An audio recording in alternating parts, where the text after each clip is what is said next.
Hello, Cody here, and I'm here to tell you that you can't be addicted to video games. I've seen a lot of press lately, a lot of videos online about how you can be addicted to video games, and I'm here to tell you that that's a bunch of phooey. This subject is close to me. I play a lot of video games. A lot of people say you can be addicted to video games. There's a lot of different videos out there talking about video games and such.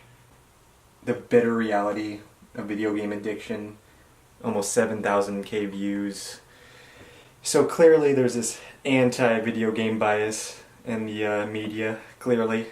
I'm just going to poke back at them and show them why they're wrong.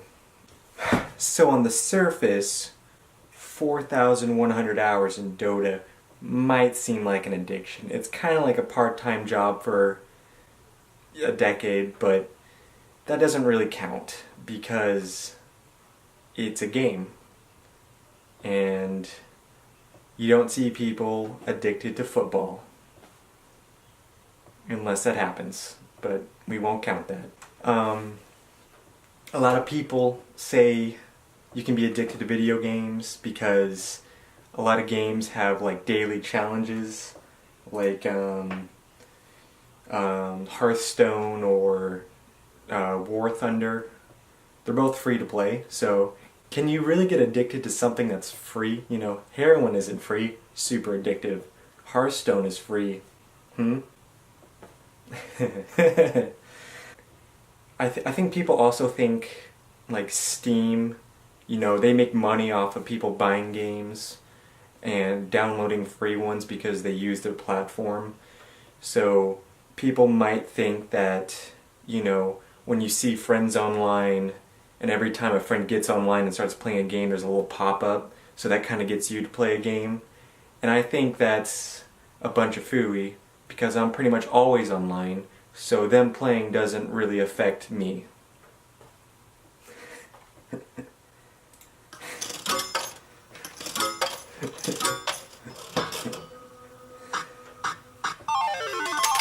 Yeah, see? 20 missions for free.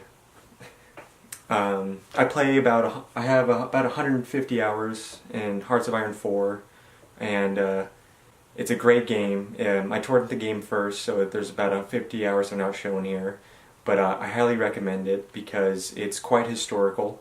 No game's perfect, but this one attempts to be as historical as possible. You can play as any nation, 1936, and you have full control of the military and a lot of political decisions at your disposal. China's a lot of fun to play as because they have this bottomless manpower and very crappy technology and a lot of land, so it's you can lose a lot before you surrender. You're against Japan, who has way better technology than you. They have a navy and you don't. They have tanks and aircraft. And you pretty much have men, and that's about all you can throw at the situation, but it's pretty fun to play as. I'm really excited for Manning the Guns. It's a DLC that's going to be out probably within the next 6 months, I would say. 6 months to a year. Hearts of Iron doesn't have the speediest updates, but they keep their fan base excited. Naval combat in the game is awful and definitely needs to have a look at. This has nothing to do with video game addiction. I just wanted to talk about it. People compare video games to like slots, like just like War Thunder when it like kind of flashes across the screen and then it kind of stops. Or other casino games that kind of flash and make a bunch of noise, and like Hearthstone, you know, it's really flashy. Every time you have a really expensive card, it makes all this noise, and it's really flashy when it gets on the board.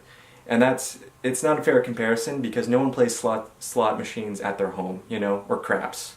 Or it's unlikely. Video games are much more common, but that comparison breaks down because of a good reason.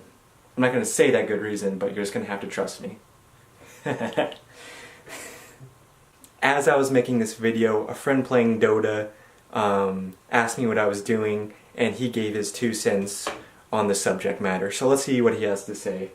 How you doing? Chillin', making a video about how you can't be addicted to video games. You winning? Sure. I'm gonna let you think I'm winning. I wish. Sad face. Cannot be addicted, huh?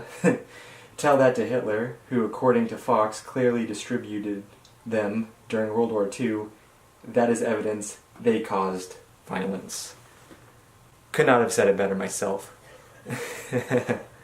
Clearly, it's a propaganda tool, as Fox said, because video games cause violence. Everybody knows that.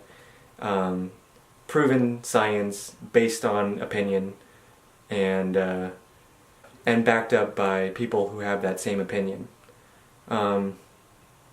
If you have any good reasons why video games aren't addictive, leave them in the comments.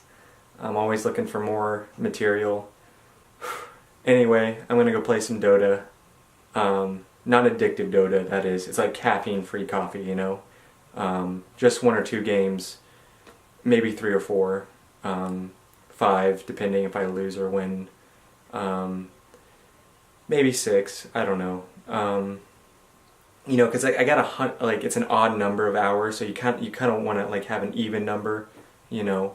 You don't want to stay at like 06 or whatever. You want to, you know, divisible by 10 preferably. So I'm gonna go even that out, and I'll talk to you guys later. Peace.